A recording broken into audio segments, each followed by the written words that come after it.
पर जैसा श्री कृष्ण मानते हैं, कहते हैं, कृष्ण कहते हैं गाली देना देते रहो। 100 गालियां भगवान ने शिशुपाल की सहन करी, हाँ, पर करी 100 तक ही। उसके आगे जैसे 101वीं पे बढ़ा, तब ठाकुर जी बोले कि ले अब तू हमारा रूप का असल दर्शन कर।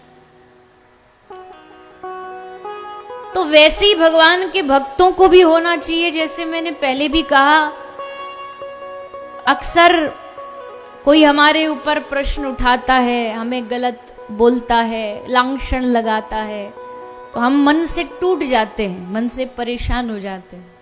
तो उस समय भगवान को याद कर लेना चाहिए कि जो सर्व सामर्थ्य था उसको लोगों ने नहीं छोड़ा, तो फिर संसार के हम साधारण जीवों को तो कैसे ही लोग छोड़ेंगे।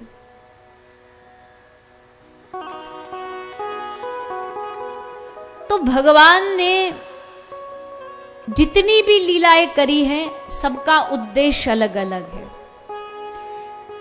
जब जिस समय जिस युग की जो मांग रही, जब भगवान को लगा मर्यादा की आवश्यकता है, तब भगवान ने आके लीला नहीं की, तब मर्यादा स्थापित की।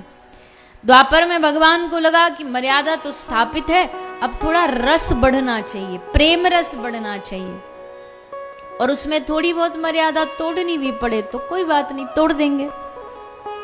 कृष्ण कोई मर्यादा स्थापित करने के लिए नहीं, मर्यादा तोड़ने के लिए आए।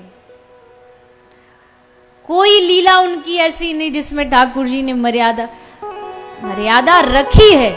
ऐसा नहीं कि मर्यादा के एकदम भंग करके, लेकिन भगवान के उद्देश्य यही था कि लीला वो की जाए जिससे प्रेम का प्रचार प्रसार हो। उसमें अगर थोड़ा सा नियम को दरकिनार भी कर दिया जाए तो कोई बात नहीं, चल जाएगा, कर देंगे। और वही भगवान ने किया।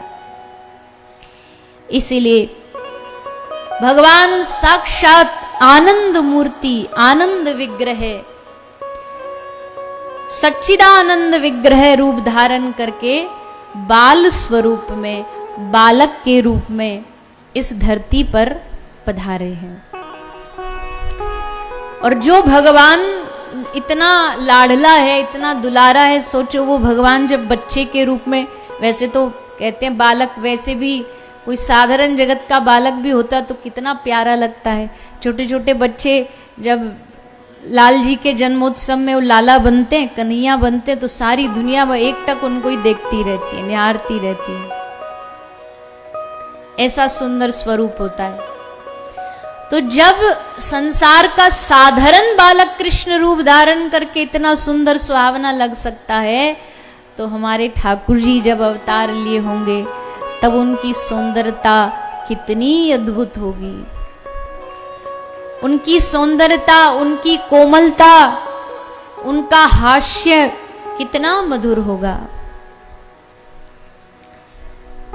तो ये तो या तो जो जिस समय वो लोग थे उनको ही पता होगा, या फिर जो आज भी चिंतन के द्वारा भगवान की लीलाओं का अनुभव कर पाते होंगे लोग, वो इसका अंदाजा लगा सकते हैं कि भाई कितना आनंद होगा।